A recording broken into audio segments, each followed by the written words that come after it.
Welcome to episode 1 of What Fucked That Turbo. So on episode 1, we're going to go through the first customer turbo. This is a return, actually a failure which wasn't on the car for very long. And we're going to dive into what destroyed this turbo and what we're going to do to fix it. Episode 1's first contender, a T25 variant. Actually it's a T28, T28H if you want to call it that. It's a customer's. And it was burning oil, and I can see it's already got very excessive shaft play and a broken actuator. So let's dive right into this one. First thing you want to start off with is taking off the actuator. Since it's already nicely broken, what we're going to do is unclip this pin here. Go nice and slow so you don't actually lose this little clip. Get the actuator off. Next step, what I like to do, always the exhaust housing first. And that is because sometimes you're going to have to beat this off with a hammer, and it's easier to hold it by the compressor side. So I like to leave the compressor side to last. This one usually never seizes on. 13, you shouldn't be very tight.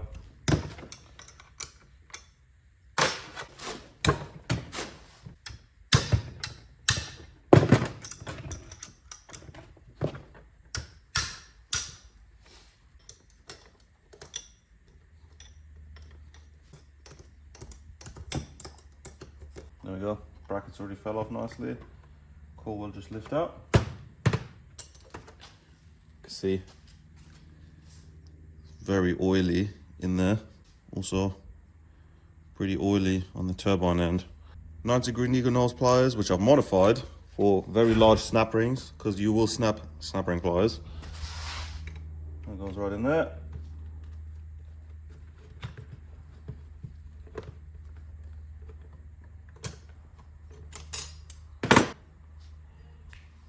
And that's the core out. To take our compressor wheel off, we've got an 8mm nut here, 12 point, and then a triangle thing on the back, which actually you can fit a 13mm size spanner on, usually. Sometimes you do have to tap it on, but most of the times a regular 13 will just fit.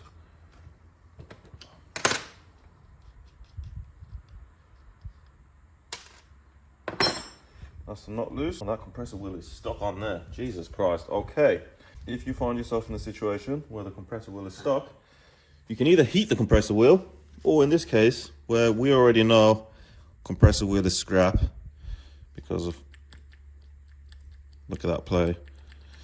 We already know it's scrap, so put the nut back on there and give it a couple taps.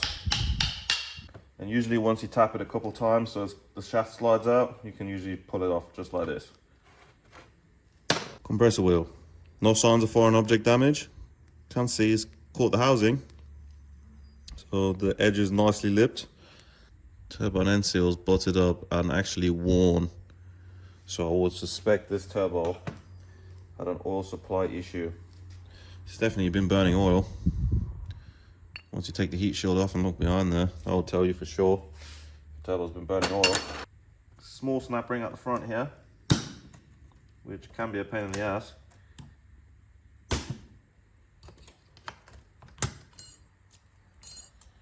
There we go. Give ourselves a small Torx. And there we go, just like that. And straight away, we can see that there's a lot of wear there, which would, it's also pretty dry in here, which kind of indicates that we've had an oil supply issue. Crack these loose.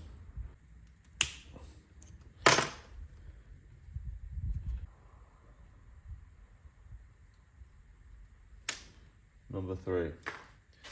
Now this thrust bearing should just come out. Oh yeah. That looks like oil contamination and also an oil supply issue with what's going on here. You can also see a slight crack in the thrust bearing. Yeah, that's not a good condition thrust bearing at all. You can see that's very evident that that's worn and also very hot. That's worn to shit. the inside edge is actually not too bad. If you're looking at the inside, it's not actually too bad, but you can see the outside is quite scored there. Look at that move up and down.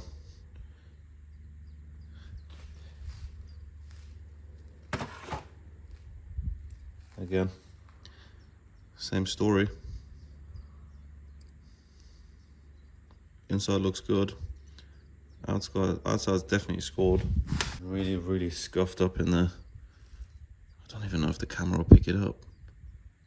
Can you see that in there, guys? That's real bad.